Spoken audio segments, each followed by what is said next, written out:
Jimboy. Again, the message will focus on defeating worry in 2026. It is January 3, if I'm not mistaken, 2026. Worry often comes when we face delays.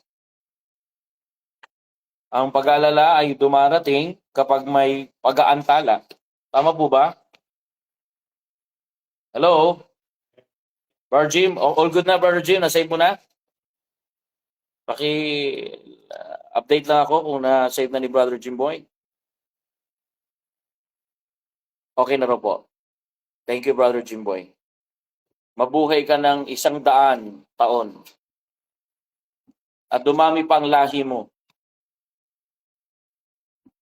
Salamat, Brother Jim. Defeating worry in 2026. According to the passage that we read, Lazarus was sick. Martha and Mary faced the greatest worry of all. And the worry is about the death. Because Lazarus was sick and Jesus delayed.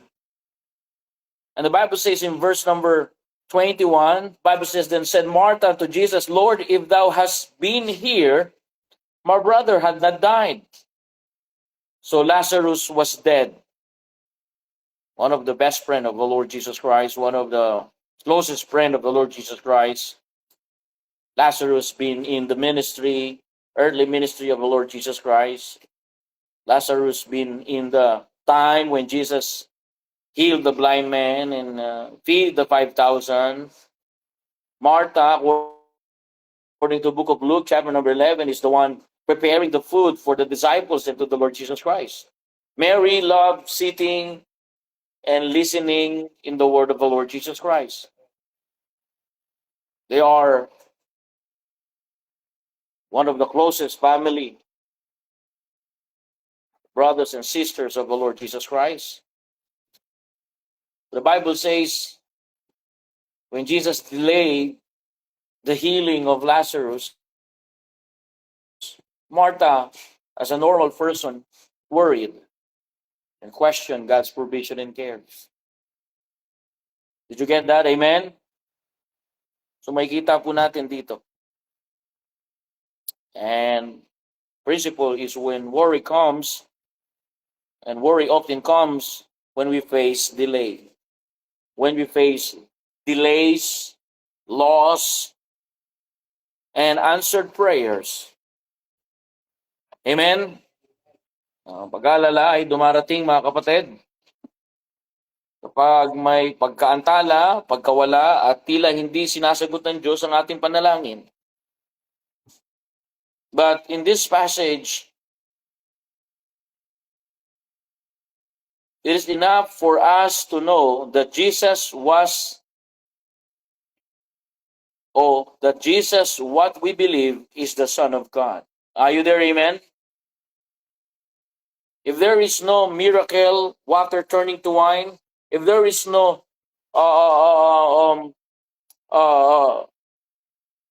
fish and 5 loaves of bread, if there is no miracle storm at the sea, there would enough in this passage, chapter 11, for us to know that Jesus is the Son of God. And this afternoon, I want you to understand that. I want you and I to understand that. The Bible will make it clear here, brethren. This is the event of Mary and Martha and Lazarus live in Bethany in verse number 1. And every time Jesus is in Bethany, he turned into where he lives. And Jesus goes to visit the home of Mary and Martha and Lazarus. Martha, perhaps the oldest, became, every time you mention him or mention her story in the Bible, Martha's name is always mentioned first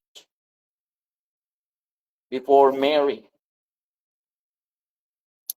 And when Jesus was there, On a certain occasion, the Bible says, Mary, her sister, always sitting at Jesus' feet.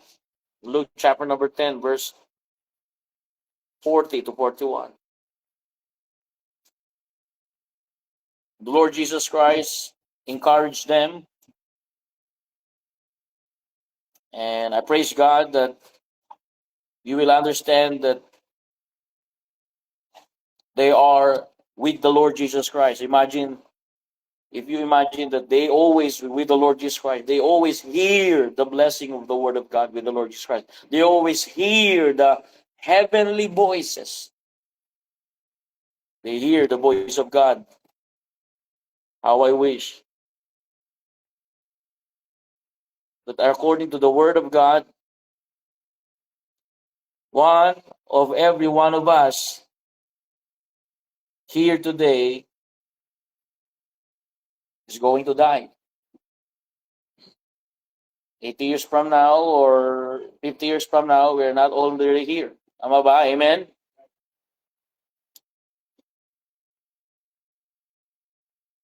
Bible says, and as it's appointed unto men once to die, but after this the judgment.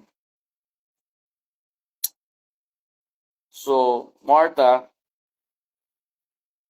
said, Lord, if thou hast been here, my brother had not died. Death comes as an interruption. Death comes, brethren, in this closest friend of the Lord Jesus Christ. And his name is Lazarus. And according to the Word of God, verse 17, then when Jesus came, he found that Lazarus had laid in the grave 4 days already. Lazarus has been dead 4 days.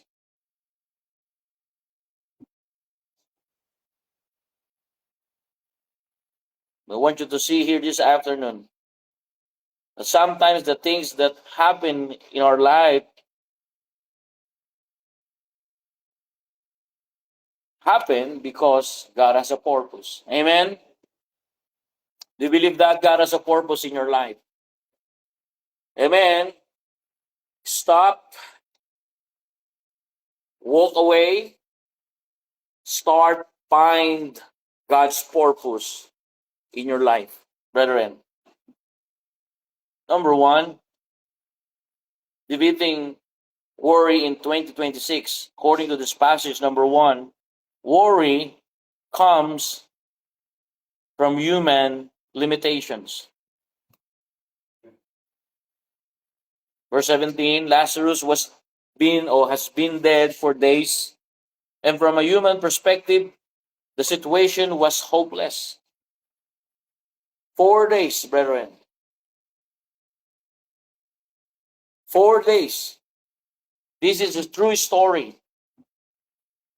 If you visit the place in Israel called Bethany, there's a name Lazarus because still the tomb of Lazarus is there. And the story is true. 2026 years ago, there's a man named Lazarus, 4 days dead. What I mean is, Lazarus has been dead for 4 days. From human perspective, the situation was hopeless because we know that death looked final. And why worry grows when focused on what we cannot control. Did you get that? Amen? Ang pag-aalala ay dumarating kapag meron tayong sitwasyon at doon lang tayo nakatuon sa sitwasyon na yon na hindi natin kayang kontrolin. Si Lazarus ay patay na. 4 na araw na nakalipas.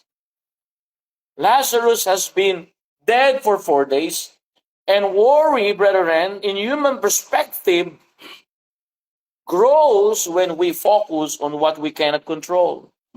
I remember like a doctor saying, there's nothing more we can do. So worry fills the room.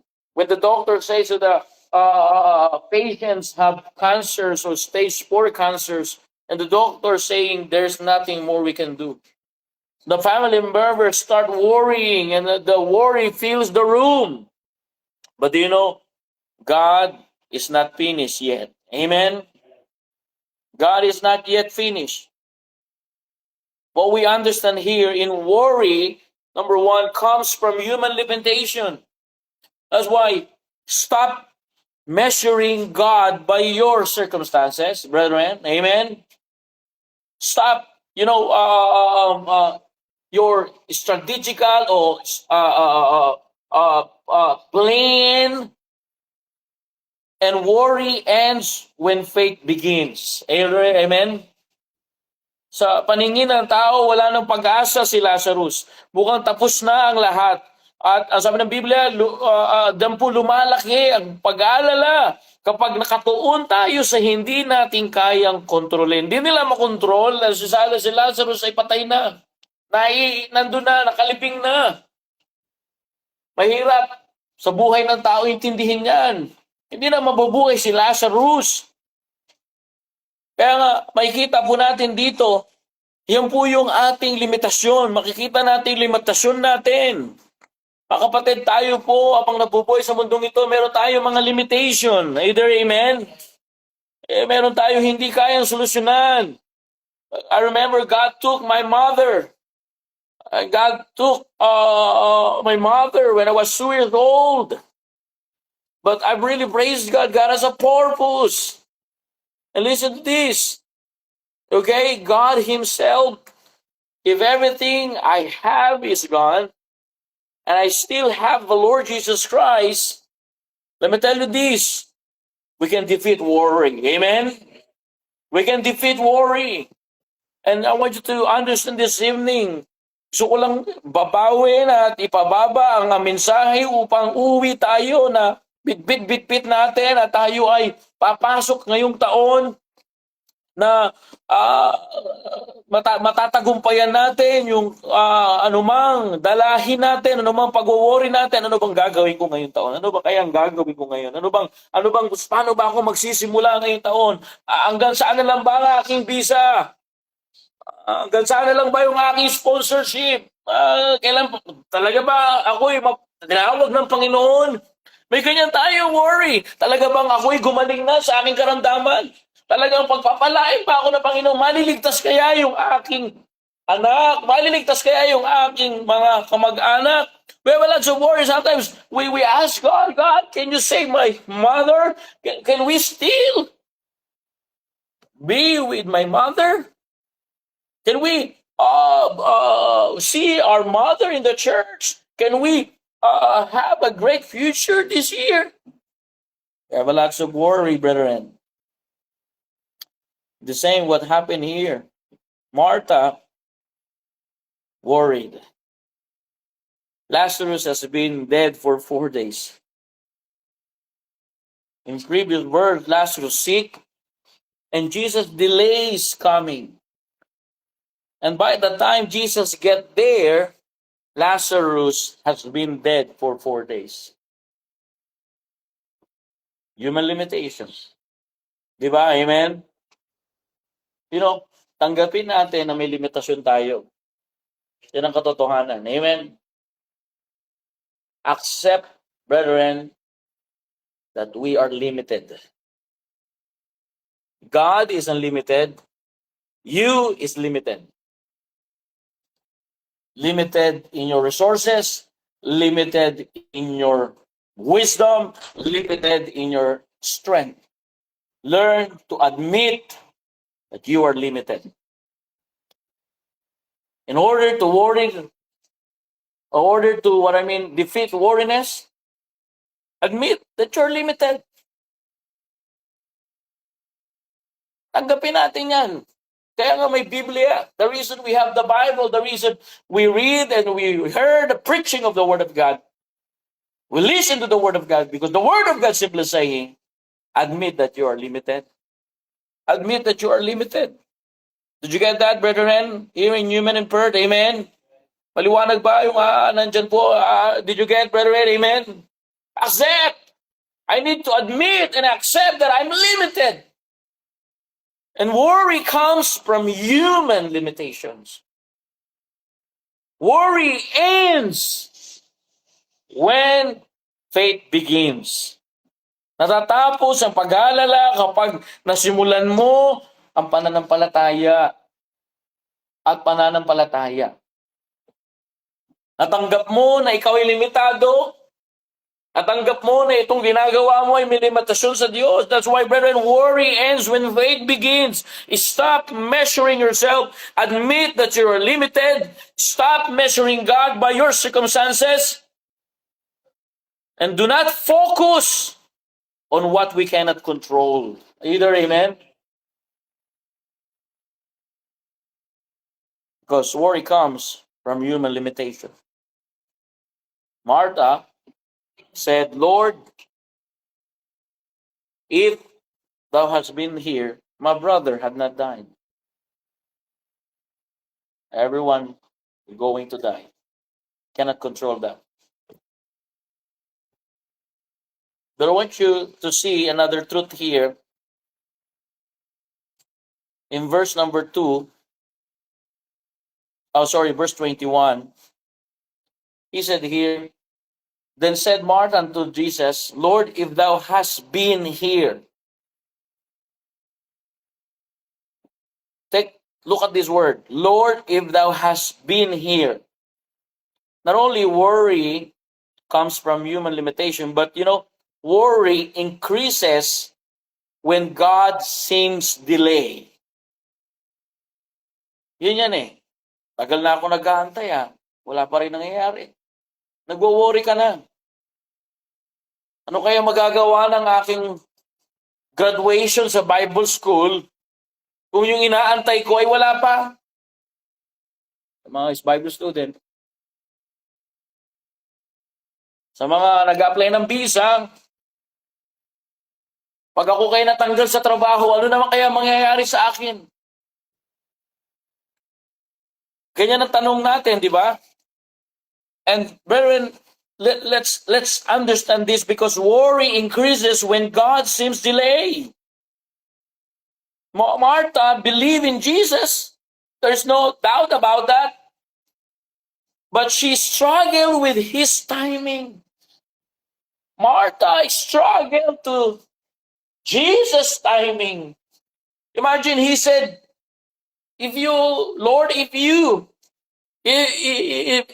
thou hast been here, it means Martha is struggling in God's timing. And sometimes, brethren, you are struggling in God's timing. Amen. Sometimes you are struggling in your God's timing. And if you are not aware, brethren, if you are not careful, before you know it, you make a decision outside the will of God again. And another decision and wrong decision that you're going to make in your life, and later on you will regret it. Are you there? Amen?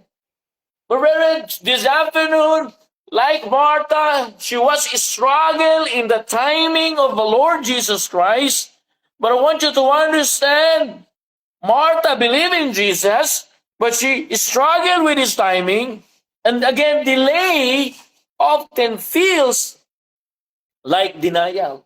But brethren, delay is not denial. Either, amen? God has not yet finished in your life. Amen? Marahil delay lang yung mga pagpapalang tinatanggap mo, pero hindi pa dinideny. Marahil nag-aantay ka, Brother Jobs, for over 4 years now, waiting for the approval of immigration of your daughter Christine, that she can approve so that she can be with you and she can be in our church, or you will get personally disciple her. How many years that your daughter is away, that your presence is away, and you never train your daughter. But part of delay is not denial. Amen. Oh, Brother Kenzie, you pray hard, and you become, increasing depressed and worried because, my mom coming back. Delay does not deny. Amen? Hello? May kausap ako ngayon. Did I preaching the Bible? Lord, if thou hast been here.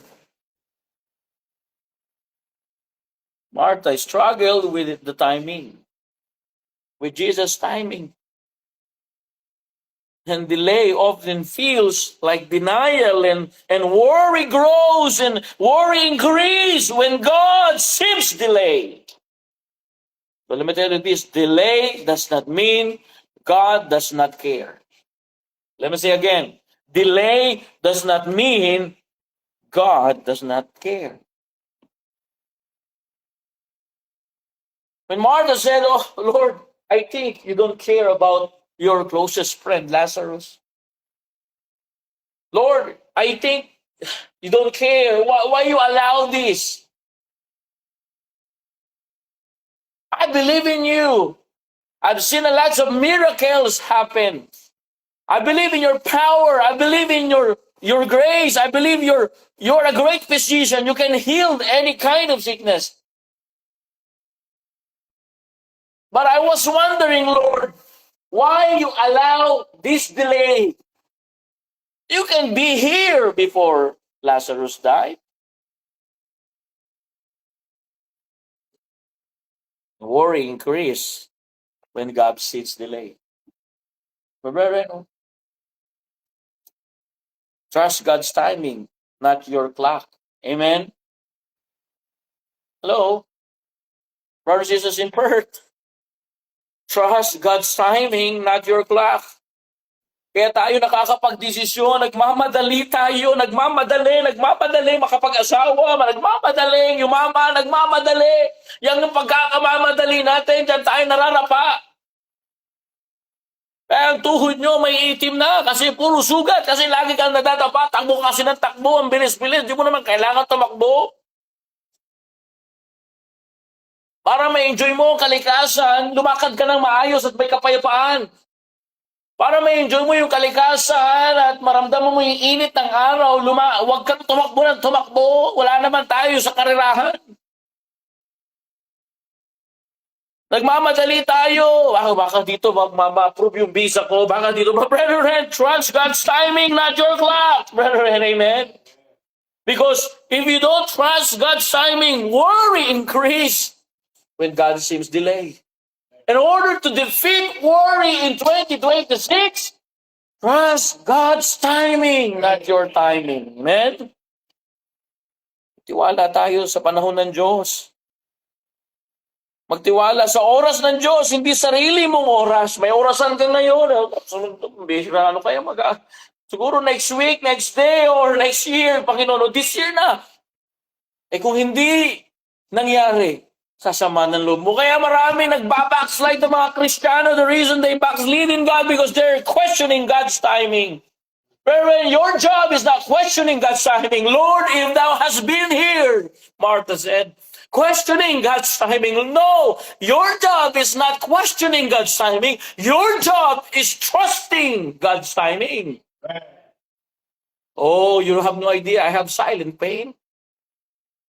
Lord, how can I lead this church in your glorious plan? We don't have building for 8 years or almost 8 years now. If we are lacking faith, if we are lacking in finance, or if we're lacking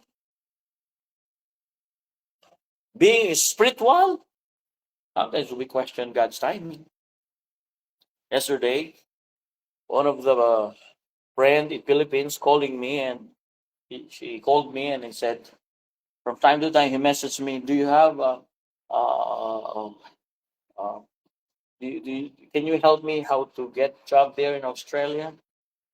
So many years now, I think 2 years, he messaged me, and yesterday he messaged me, and I said, I will pray. And I prayed him, and I called him, and I said, brother, trust God's timing. Amen. And I said, do you know, I can offer you 2 years visa. And he said, I was certified welder and ano ba yun?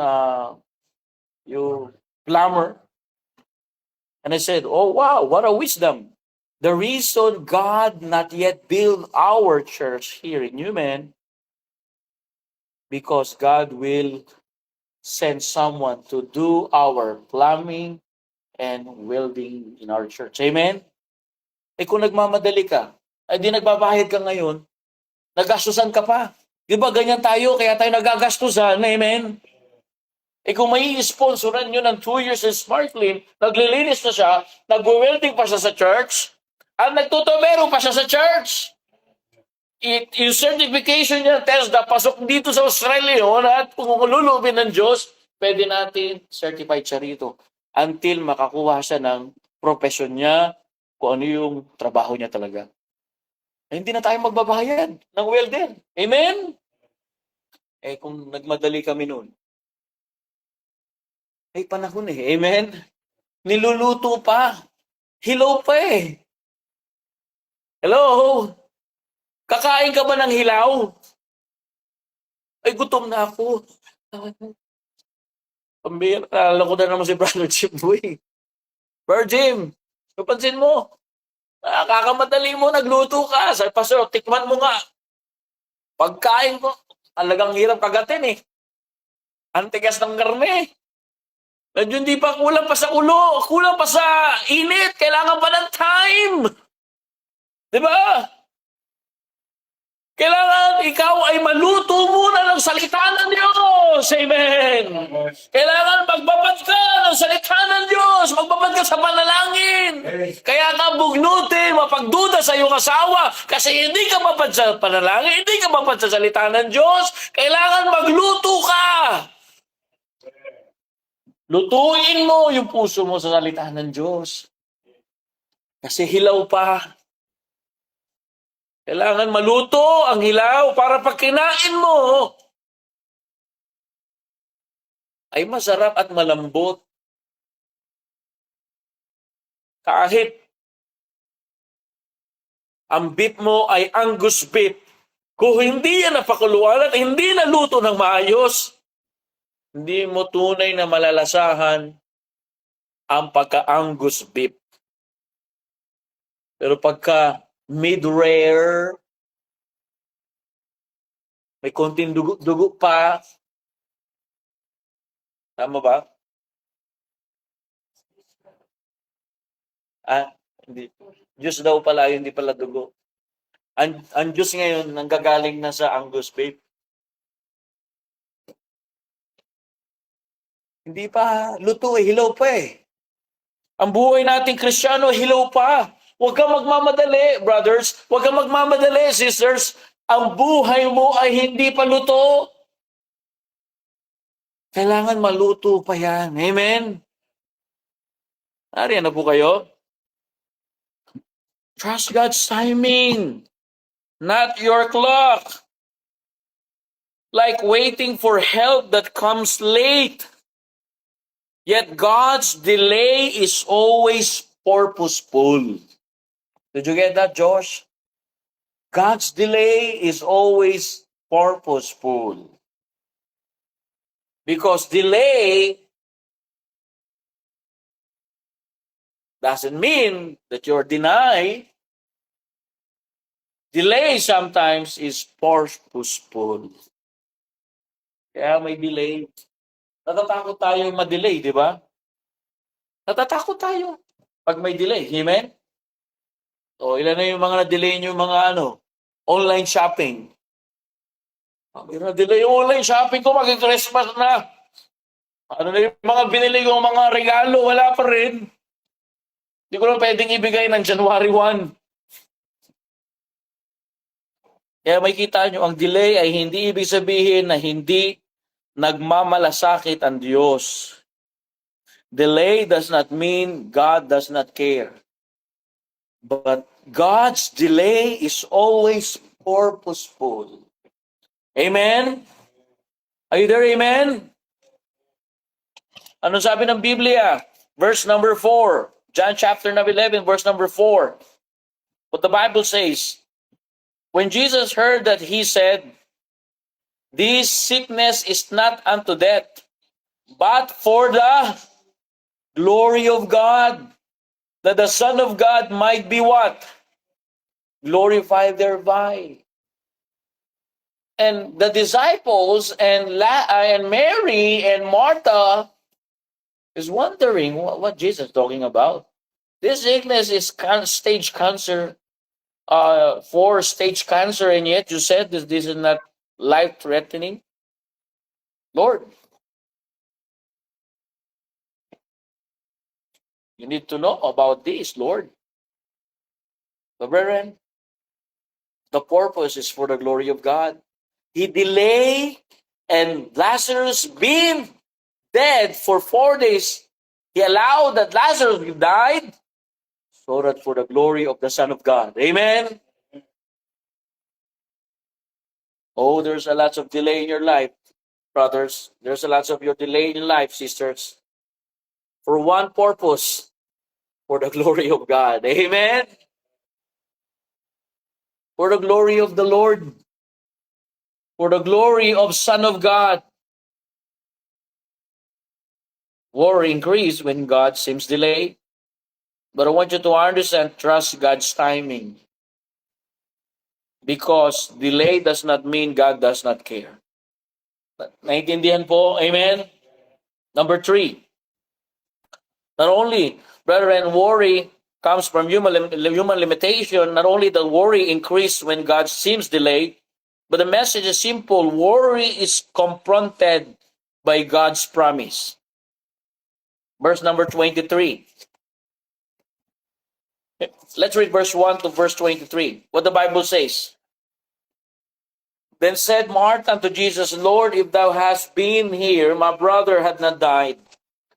But I know that even now, whatsoever thou wilt ask of God, God will give it thee. Jesus said unto her, thy brother shall rise again. What a promise from the Lord. Amen?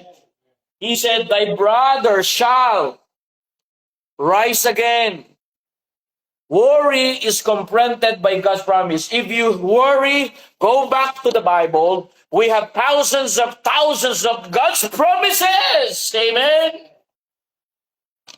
Balik tayo sa Biblia, balik tayo sa salita ng Diyos. Pag tayo ay nagkakaroon ng pag-aalala, pagpuputulan ka na ng kuryente, ahatakin yung sasakyan mo, balik ka sa pangako ng Diyos na ipinasulat niya sa salita niya. Ano pa man ang gagawin natin, mga kapatid? Balik lamang tayo sa salita ng Diyos. Huwag tayong lalayo sa salita ng Diyos.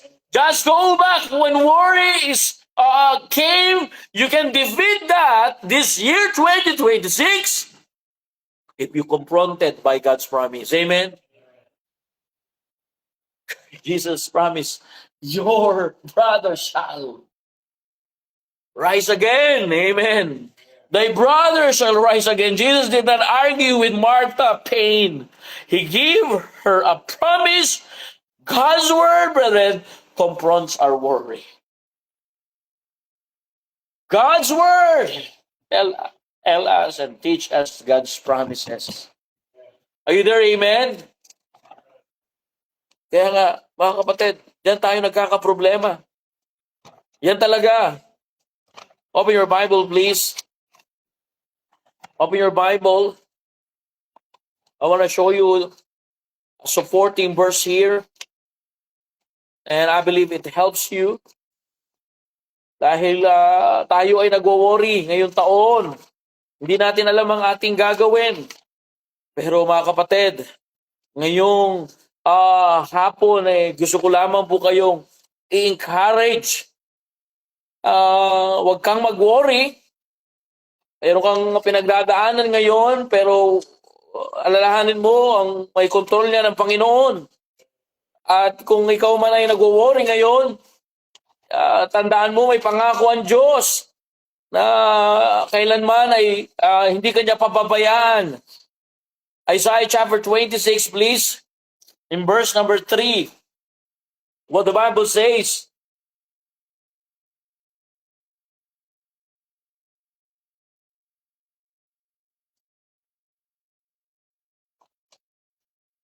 Brethren, the Bible says in Isaiah chapter number 26 verse 3. Basahin po natin.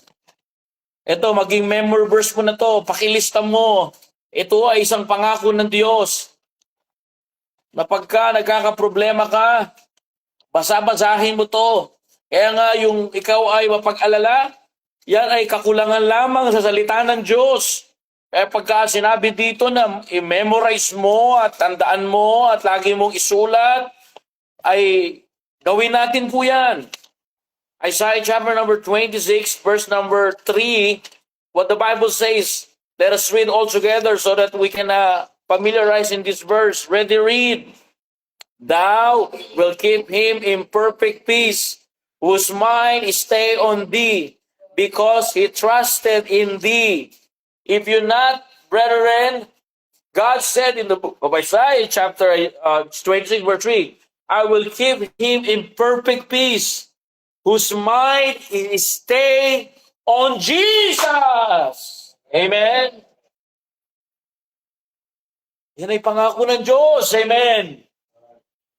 I will keep him a perfect peace if you stay trusting Jesus. Amen.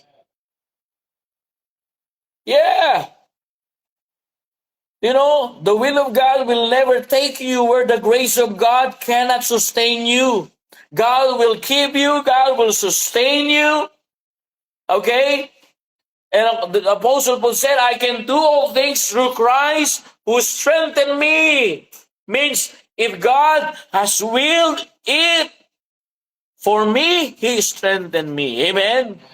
And whenever God wants me to accomplish, God gave me strength to do it. Whenever God wants purpose in my life, God will give me the strength to do it. If God called you to do it, God will empower you to do it.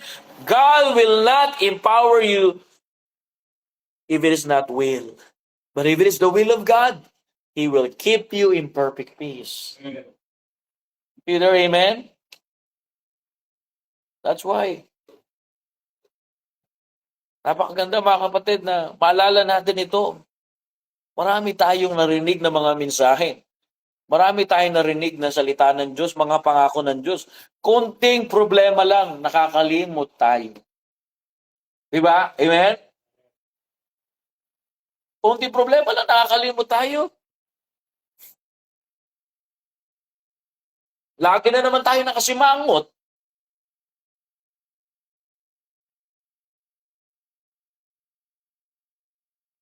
Kasi wala tayong tiwala sa Diyos eh. Amen?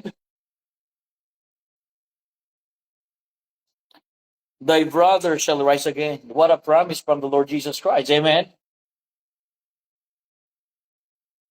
Hold on to God's promises, brethren. Let me say again. Hold on God's promises. Not just promise, but promises. That's why replace worry with God's promises. Amen? Let me say again. Replace worry with God's promises. For example, para mas lalo niyong maintindihan. Ano ba pangako ng Diyos sa'yo? Another supporting verse. Please, Philippians chapter number 4. Please. Philippians chapter number 4, verse number 20. Philippians chapter number 4. Lagi na natin ito binabasa pero nakakalimutan nyo pati yung verse. Paki-highlight ninyo at basahin ninyo. Pag malungkot ka, basahin mo to. Pagka nag-iisa ka, pagka nag-worry ka at parang gusto mo nang lumayo sa gawain ng Panginoon, basahin mo to, kapatid. Philippians chapter 4. That is in verse 19 and 20. Are you there? Amen? Bible says, but my God. Make sure that that's your true God. That make sure your relationship is fixed to God. Amen? The Bible says, my God The word my there is possessive. Make sure that you have relationship. Make sure that you believe in Him and you trust Him totally. My God, Apostle Paul said. Apostle Paul said, I have fixed relationship. I have fully developed strong faith to God. Shall, amen, supply all my needs. Amen. According to His riches and glory.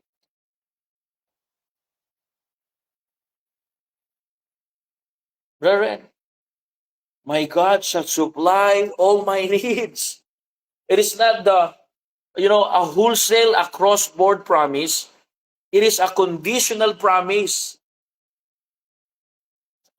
When we say conditional promise, when we give and walk in the obedience to the will of God will fulfill His promise. Amen? This is conditional promise. My God shall supply all your need. Conditional because God wants you to walk in obedience. Are you there? Amen? It is conditional.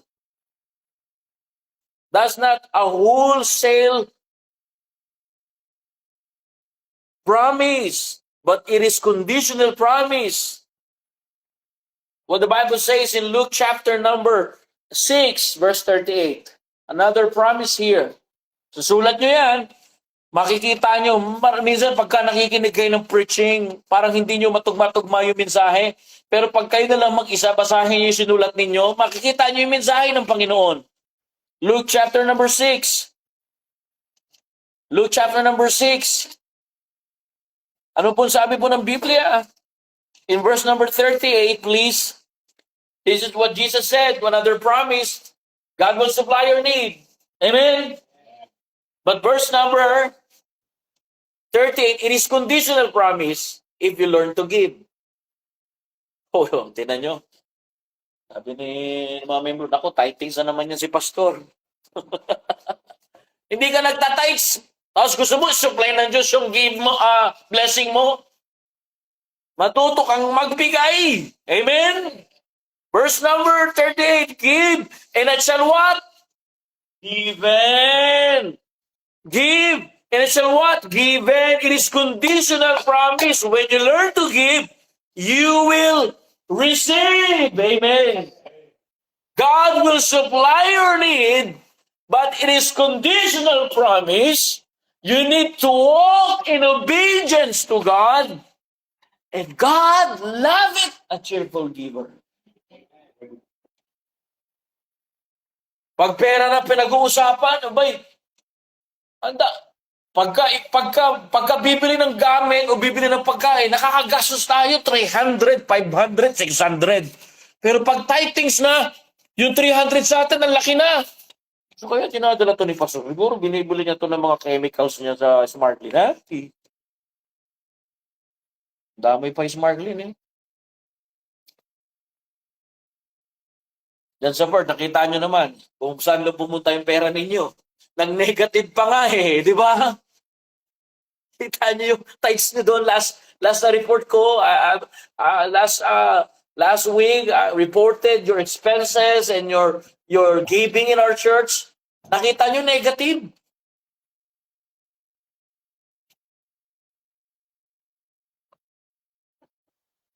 The reason you are worried, because you are disobedient in God's promise. Amen?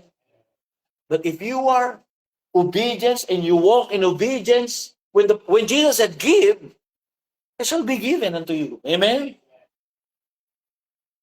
Sabi nga ni Brother Gerald, parang puhunan lang po yan eh. Ako, nagtatice ako kasi pinalakas niya ako. Ginising niya ako kaninang umaga. Kaya ka nagbabalik para may bumalik din sa'yo. Pag hininto mo yan, huwag kang magtaka kung wala ng supply. Amen? Pag hindi ka bumomba ng bumomba, diba? Doon sa province, remember when we go to the province, uso pa yung bomba ng tubig eh. Diba? Binobombahan yun. Pero, kailangan kumuha ka muna ng tubig. Lagyan mo muna ng tubig. Oh, remember Joe's salary? When you go to Pangasinan province, what to call this, Brother Jobs? Ah, you push, you push so that water can come out. You pump it, but do you know, you need to pour water first so that it give more and more lots of water. The same principles. Give and I shall give it unto you. Do you want peace? Learn to give. Amen. Do you want really joy? Learn to give. Amen. Do you want to experience true love? Learn to give back to God. It is a conditional promise. Worry comes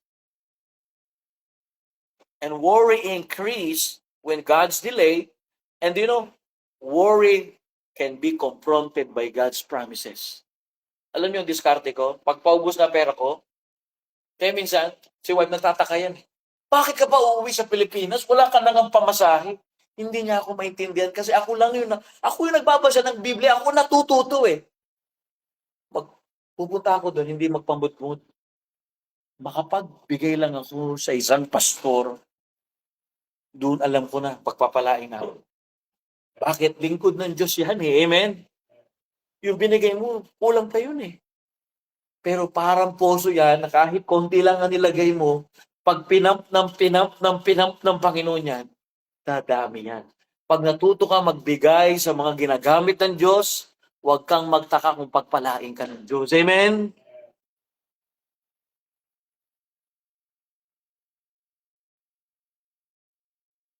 Kaya yung sapatos na binigay mo, brother, ha? Babawiin mo? Parang wala sa Bible yun, ha? Sabi ng Biblia, ibigay mo. Huwag mong bawiin. Baka makarating yun sa may ibang pastor. Kaya araw-araw sinusuot ko, pinagsasawa ko muna. Ay, meron lang. Nalala ko tuloy. May Amerikano. Nagbigay ng mga damit sa Tarlac. Aba, yung mga damit, yung kagaya ng mga gown, sinuot ng mga aita eh. Naka-gown. Lagpas-lagpas pa eh. Ang haba-haba eh. Ano ibig sabihin? Kung magbibigay ka na rin, special na. Huwag na tira-tira. Tawa din yung Amerikano eh. Akala niya, matatangkad yung mga aita. Kayo, mga bata, ang dami nyo ng gamit sa kwarto ninyo. Yung iba doon, tinatapon nyo na. Pwede natin i-share yan sa kababayan natin. Amen? Tawagin nyo lang si Ma'am Z, may balikbayan box yan. Ma'am Z, balikbayan box. So, ayun o. May mga 4 na po, no? Meron na po mga sapatos dyan, Ma'am Z, si Zachary, yan. Pakikuha na lang po. Tsaka yung sapatos din ni Gracel, napakarami. Ay. Parent, give it, shall give it unto you. Amen? Kaya, balik tayo sa promise ng Panginoon eh. Sabi ko, Panginoon, gusto ko matayo yung simbahan. Dalhin mo ako kung saan ako magiging pagpapala. Amen? Gusto niyo po ba na kayo'y pagpalain ng Diyos? Bumalik kayo sa Word of God at ituturo kayo ng Panginoon kung saan kayo pagpapalain. Amen? Tandaan ninyo, paki-English na lang bro ha, Brother Jobs. Tandaan ninyo, isang pitik lang ng Diyos, kayang kunin ng Diyos yan. Wala tayong may pagmamalaki sa Diyos. Isang iglap lang. Kayang kunin ng Diyos kung anong meron ka. Pero, ang Diyos, hindi niya kukunin ng isang iglap yan. Pararamihin niya pa yan kung ikaw ay sumusunod sa pangako ng Diyos. This is the promise of God, brethren, and His conditional promise. Your God, my God, shall supply all your needs. But it is conditional promise if you learn to give. Because you give, it shall be given unto you. good measures, pressures down, shaken together, and running over shall men give into your bosom. For with the same measure that ye meet withal, it shall be measured to you again. Imagine running over abundantly. Amen? Kung lagi kang ganoon, mas marami kang nagastos ng mga online mo, tapos pagdating sa tithes, parang kinakabahan ka pang ibigay, parang hindi mo alam. Pero pagka may building na yan, ikaw rin na may tontuwa. Naalala ko doon sa may mother church eh. Paborito niya kukuhan yung bagong-bago eh. Tapos brother Jobs, paano mo naman di siya nagbibigay? Malalaman mo pagka nagbibigay ang tao, naka-prepared na, amen? Hindi yung, bira, gaganong gano'n, madukot kayo, mamaya, ano. Pagka medyo malaki-laki, tapos medyo mabigat, bariyang, gusto mo ibigay, kaya paglagay mo sa oprim, pang! Masama mo magbigay ng maliit? Eh kung pinagpara ka ng marami, magbigay ka ng marami, amen? God supply all our need based on conditional promise, based on tithes. If you don't bring back your 10% in the church or in the house of God, God does not bless you. God never bless disobedient. Amen? Tithes is your, tithes is, you honor God because He is the supplier of all your need. He is the supply, He supplied what you have. I give my tithes to God. That's why worry, confront by God's promise. Gusto mo, pagpalain ka financially, ngayong taon, maging faithful ka sa tithes mo. Sabi nila, ay, hindi na kami naniniwala sa tithes, cheerful giver. Mga kapatid, nasa Bible yung tithes, paniwalaan mo yun. Kung hindi naman inaalis ng Diyos, huwag mong alisin. Kaya minsan, di natin pinaniniwalaan kasi hindi talaga tayo sumusunod. Kasi lack of faith yan. Pag may faith ka sa Diyos, kung ano yung sinabi ng salita ng Diyos, sundin mo. Huwag mong kontrahin yung sinabi ng Panginoon. Go back to passage, and I'm done.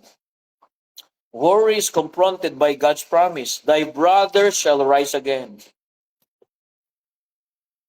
Because in verse number 24, 25, and 26, you will see the answer.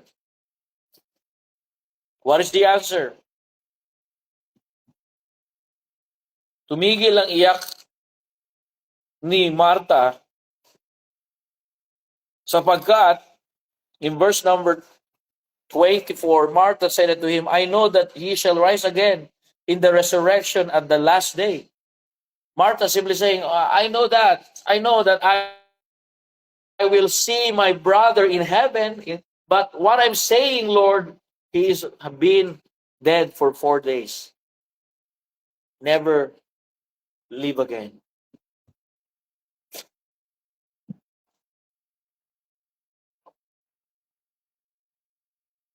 Verse number 25. Jesus said unto her, let us read, I am what? The resurrection and the life. He that believeth in me, though he were dead, yet shall he live. Verse 26. And whatsoever liveth and believeth in me shall never die. Believest thou me? And verse 27, she said unto him, Yea, Lord, I believe that thou art the Christ, the Son of God, which should come into the world. Number 4, worry defeated by who Jesus is. Amen? Number 4, worry is defeated by who is Jesus is. Jesus said, I am the resurrection and life. Jesus did not say, I will give resurrection. He said, I am. I am. Worry loses power when we know Christ personally. Our theme this year is, May I know Him. Amen? Ngayon, binubuksan ko na yung tema ng ating simbahan. Ang tema ng ating simbahan ngayong taon, the theme of our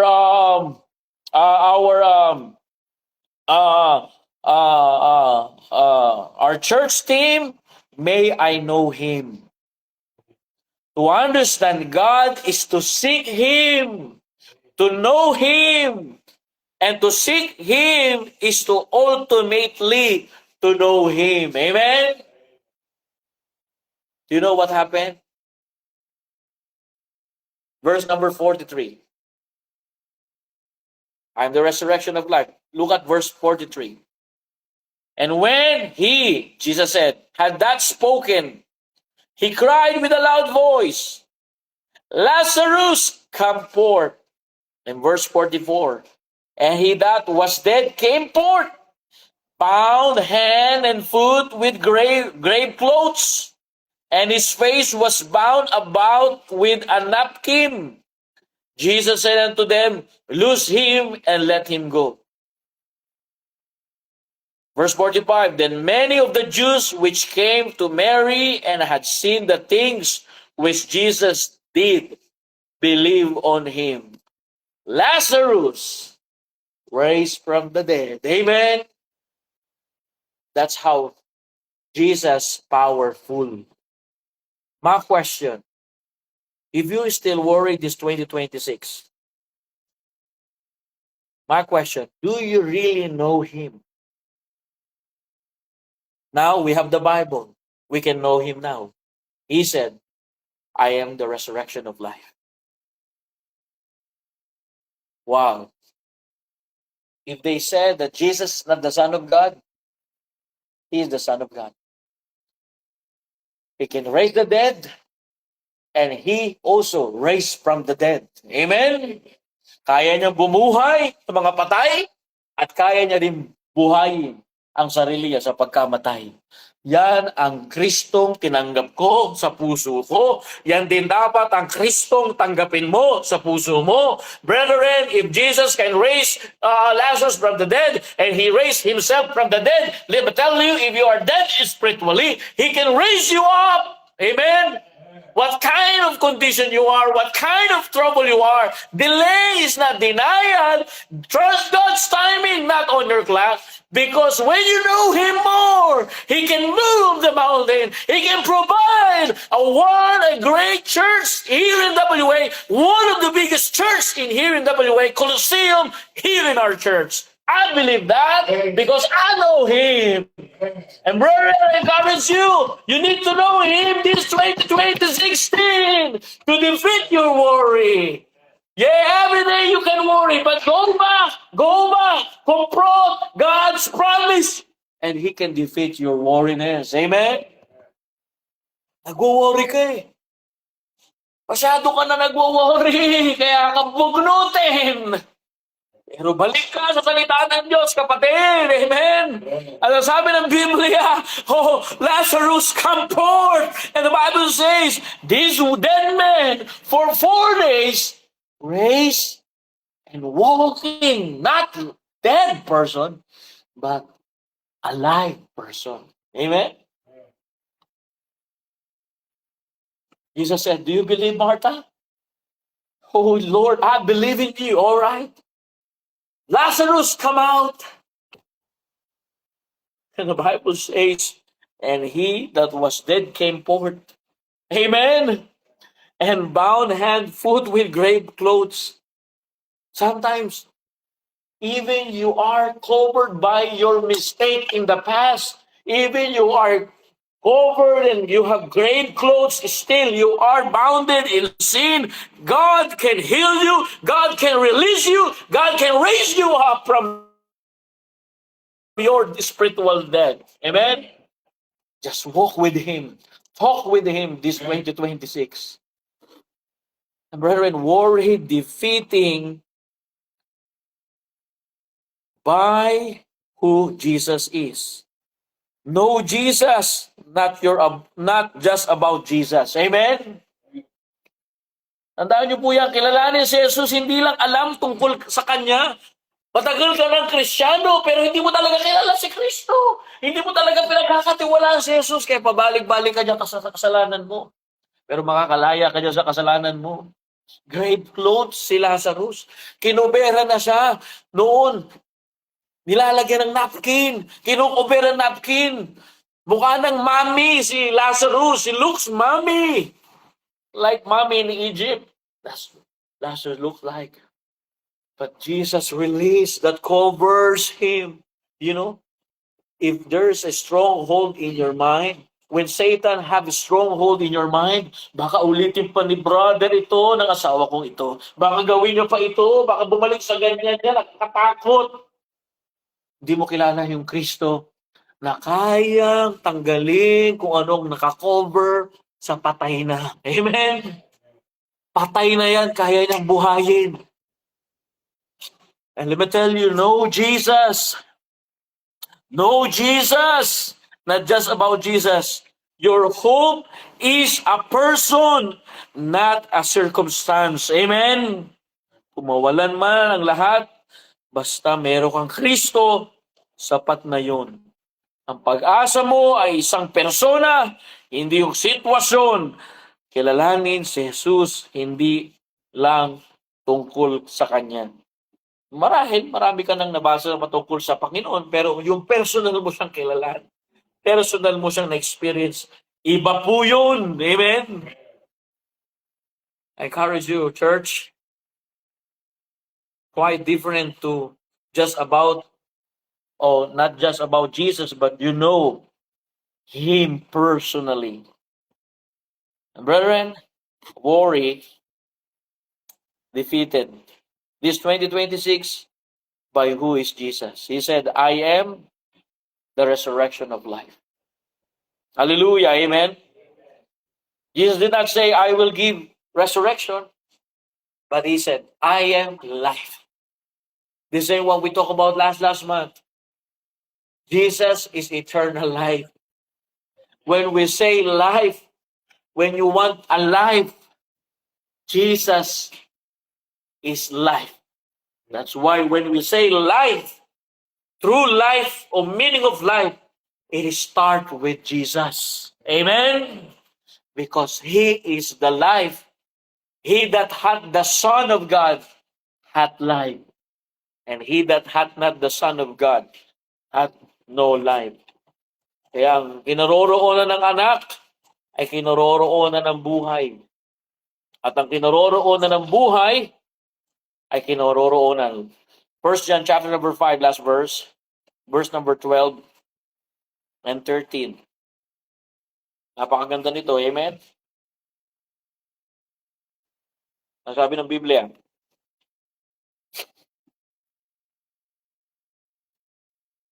First John chapter 5, verse number 12 and 13, please. Are you there, amen? Let's read all together, brethren. Ready, read. He that hath the Son hath life, and he that hath not the Son of God hath not life. Okay, hatiin nyo. Punta kayo sa John chapter 11. Hawakan nyo ha. Hawakan nyo. Okay? John chapter 11. Do not close 1 John. John chapter 11, verse number 25 and 26. Okay? Jesus said unto her, I am the resurrection and the life. He that believeth me, though we're dead, yet shall he live. And whosoever liveth and believeth me shall never die. Believe thou this. See, mga kapatid, ano ba sabi ng Bible? Verse number 4. John chapter 11, verse number 4. Ready, read. When Jesus heard that, he said, this sickness is not unto death, but for the glory of God, that thou the Son of God might be glorified. So who is the Son of God? Jesus Christ. Who is the resurrection of life? Jesus Christ. So in John chapter 5, 1 John chapter 5, ano sabi ng Biblia? Verse number 12. Go back now, go back there. Let's turn your Bible, 1 John chapter 5, verse 12. Ready, read. He that hath the Son hath life, and he that hath not the Son of God hath not life. These things I have written unto you that believe on the name of the Son of God, that ye may know that ye have eternal life, and that ye may believe on the name of the Son of God. Who is the Son of God? The resurrection of life. Who is the resurrection of life? Jesus Christ. Tonight, message is basic, fundamental, just believe. Know Him. 2026, another battle. Amen? Another trials, another struggles for you.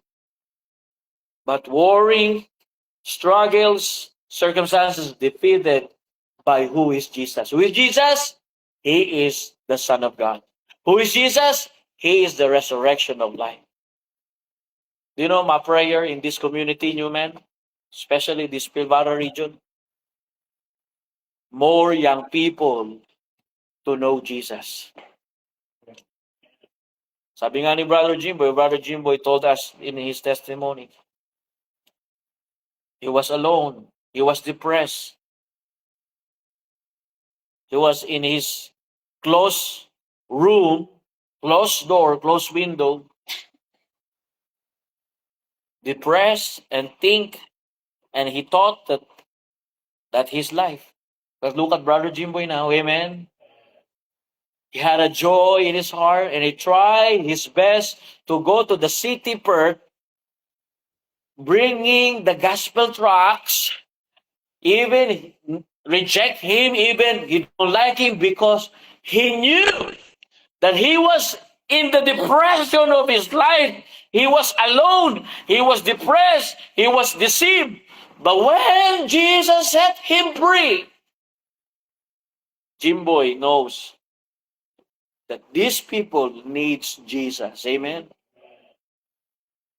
If you know Him, you're going to tell Him to them. Amen? Apostle Paul said, I am not ashamed for the gospel of the Lord Jesus Christ.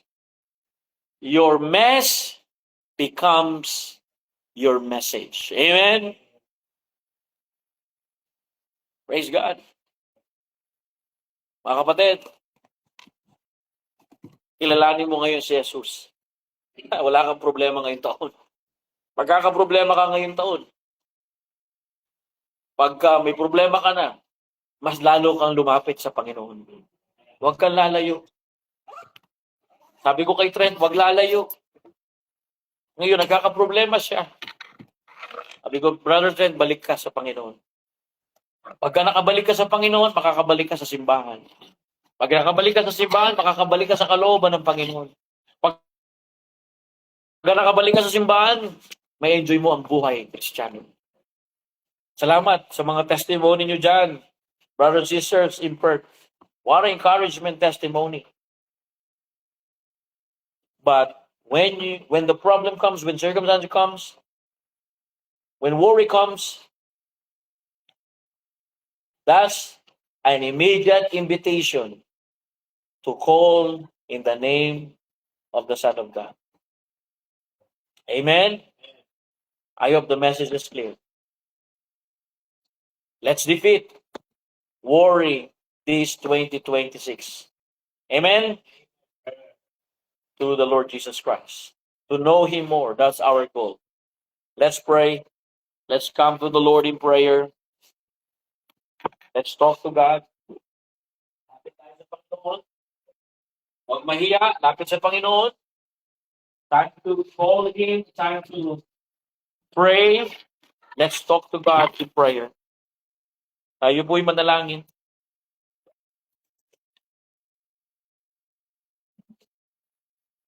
Barrett, kneel down and talk to Him.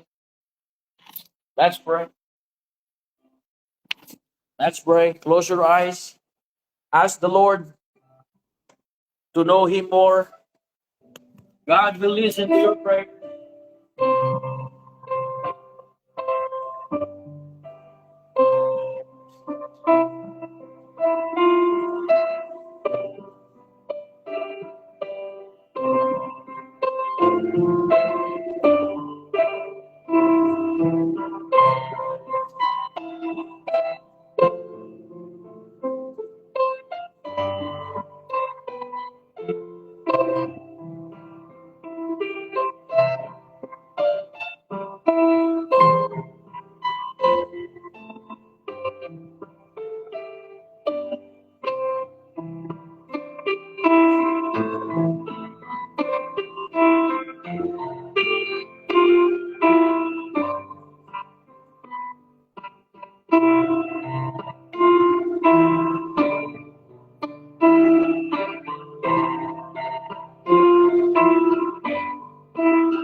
Dear Father God in heaven, we come to you in prayer, asking for the forgiveness of our sins.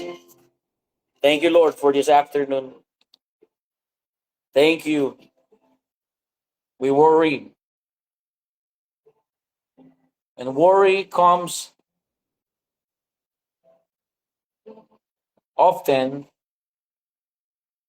when we expect something and it delays, and when our prayer is not yet answered.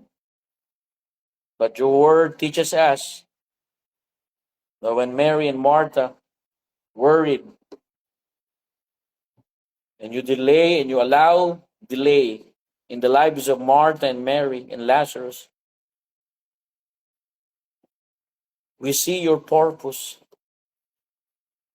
The reason you delay, so that we can know you, that you are not just a master, but the Son of God, the resurrection of life. Lord, we worship you because you are the life. You can give life to each every Christians and every people here in earth. Lord, give light and life to all people. Use your church, save the unsaved, and baptize the converts. We honor you, O God. We glorify your name, and we magnify your words. Thank you. Thank you for that story in the Bible. Because if you don't have that kind of story, we don't know who you are. But thank you that you allow Lazarus died for 4 days so that we can see how powerful you can do in Lazarus' life and in our life. Thank you, Lord. Forgive us in our sins. This is our prayer in Jesus' name. Amen and amen. Can we say aloud, amen? Amen. Salamat sa Panginoon. Let's go back to your seats. Purihin ang Panginoon sa buhay natin, mga kapatid. Amen? Minsan, yung delay, akala natin, wala na. Parang hindi na sumasagot ang Diyos eh. Hanggat binuhay ka ng Diyos, hanggat ginising ka ngayon ng Diyos ng Panginoon, pinahintulutan ka niyang mabuhay at hindi pa sumasagot ng Diyos sa prayer mo, may purpose ang Diyos dyan. May purpose ang Diyos dyan. Amen? Kung hindi namatay si Lazarus, makikilala kaya natin si Jesus Christ na bumubuhay ng patay. Makikilala kaya natin si Jesus Christ. You cannot know Jesus Christ that He is alive if you don't allow Lazarus die. He allowed Lazarus die for 4 days so that you can know Him more, that He can give you eternal life. Amen? He's not fake Jesus. He is the true God and true Son of God. Amen? Came to this world, mission us. We are in this mission, church, because of the Lord Jesus Christ. Amen? Let's defeat Warriness 2016. Amen? Let's defeat Warriness 2016. Perth mission. Amen? Amen! Let's defeat our Warriness in 2016 here in Newman. Amen? All right, there, Sister Cora and Sister Lately and to all brethren, let's defeat Warriness. Warriness can be confronted by God's words. Okay, balik lang tayo sa salita ng Diyos. Amen? So I hope it encourages us. Let's proceed now in our offering. Okay? Ilapit mo na lang yung laptop po. At tayo po ay dadako na sa ating offering. And let's give our offering. Let's be channel of blessing and be a part. Okay? If you cannot give, we understand that. We will pray that in God's timing, God supply your needs. Amen? So that you can give and be a channel of blessing to the ministry. Do not rush things. Do not push things. Just trust God's timing, not on your plan. Alright? Sige, manalangin tayo. Pag-pray mo, Brother Michael, yung ating offering. Yung laptop.